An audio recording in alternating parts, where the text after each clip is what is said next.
It's not gonna be perfect. Happy Friday again. I was gonna wait to do this video, but I kind of want to do it now and get it over with. I ordered a tripod. It's not gonna come for a few weeks, but I wanted to get this video out there so you don't make the same mistake I did. So this video is gonna be a wig review from a cosplay wig website called Cosplay, Salon, or Saloon, COSPLAYSALON.com. This is the wig I bought for my Mad Hatter. Rating, 1 out of 5.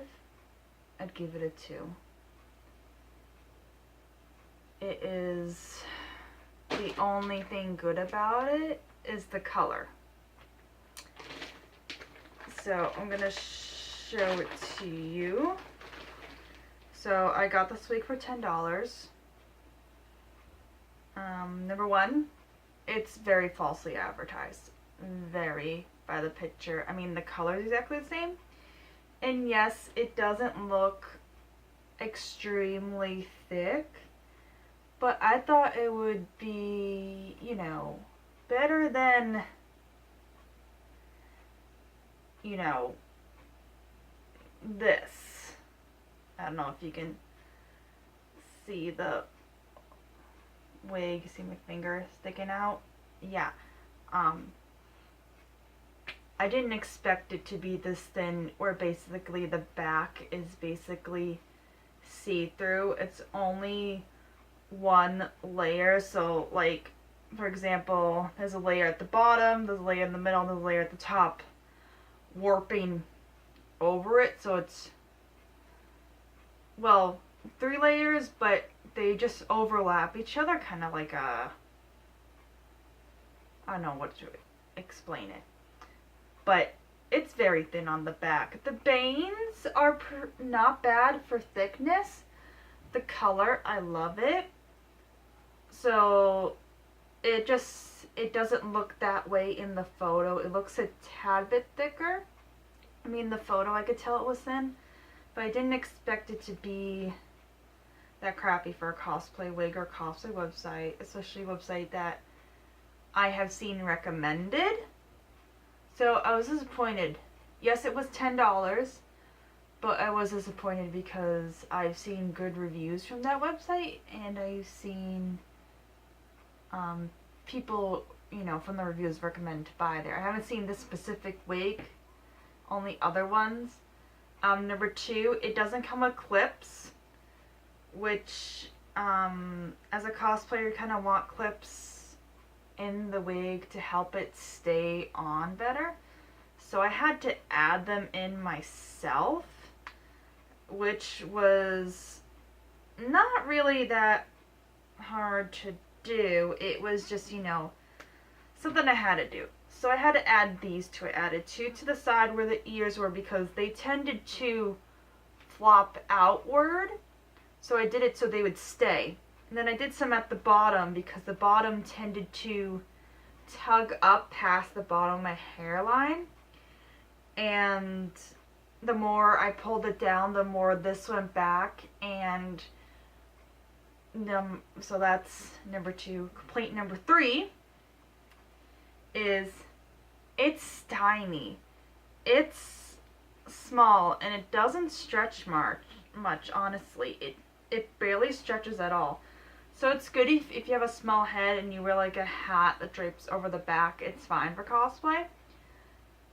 But even though I secured it with clips, I had to make sure throughout the convention that my hair wasn't tugging back, because even though I had the clips, and even if I wasn't tugging the bottom so it wouldn't slip up, the back felt like it was gonna slip back anyways, even though it didn't at all because of the clips I added. It felt like it was going to, and before I added the clips, when I did try-ons, when I even had my hair wet and put it on and clipped my hair down and everything, it would still slide back. I actually had a hard time putting it on at first because of this, because of the stretch. And I have really short hair, you know, I don't have much to put in it. So I just have a big head, I guess. So the length isn't too bad. The curliness and color is too bad. It's just the thickness and the stretch, really. I mean, if it wasn't stretchy, it wouldn't really need clips.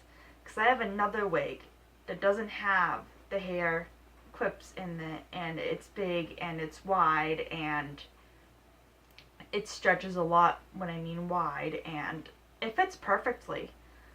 It's a little bit too thick in my opinion for the cosplay I use for it. I kind of have to thin it out, and I don't know how to do that. I'll probably look it up. But yeah, it's mostly the thickness and the stretch that is just bad. So if you're looking not to spend $40, you could use Cosplay Salon or Saloon, however you say it. I say Saloon. I don't know why. I just say Saloon. But just be careful. You know, be careful. Try to look up reviews on it. Try to see if the video has the same wig you want to buy. Try to see if there's reviews on the wig you're going to buy, or pictures maybe under the reviews. So let's just do that.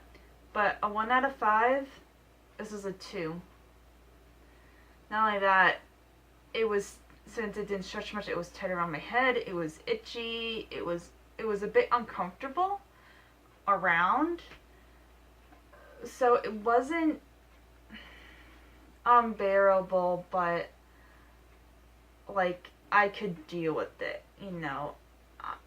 I was like okay with wearing it, but it's just, I'm not gonna show you what it looks like on, because I don't plan on wearing this ever again. Maybe I'll do it in a giveaway because I plan on buying a different wig. I mean, it's not that bad of a wig. I mean, it's really not. I'm not sure what other character it could be used for. Maybe Daphne from Scooby-Doo, but then again, I think her hair's a little bit longer than this. But, or like, yeah, this is too short for maybe Kim Possible, but if you add a, like, hat to the back, or you make it look thick, it's not that bad. But if you wear it and you really stretch out the back, it shows. It showed the whole time at the convention, which didn't bother me because it's the back of the hair. The bangs cover pretty good, the sides cover pretty good. It's just the back shows the netting a lot. So be careful. And if you can get a thick wig that stretches really well for them, good for you. But I'm honestly not surprised from a $10 wig. I'm honestly surprised by the color quality. The color's fine, the length's fine, the curliness is fine. It's just the thickness and the stretching. That's basically it. So I just wanted to get rid of that. I was gonna wait to do the video, but I just wanted to get it out of my hair, I guess I could say. Alright, happy Friday, you guys. Have a good weekend. Like I said in my previous video, I just recorded a few minutes ago. I will see you again soon. Bye.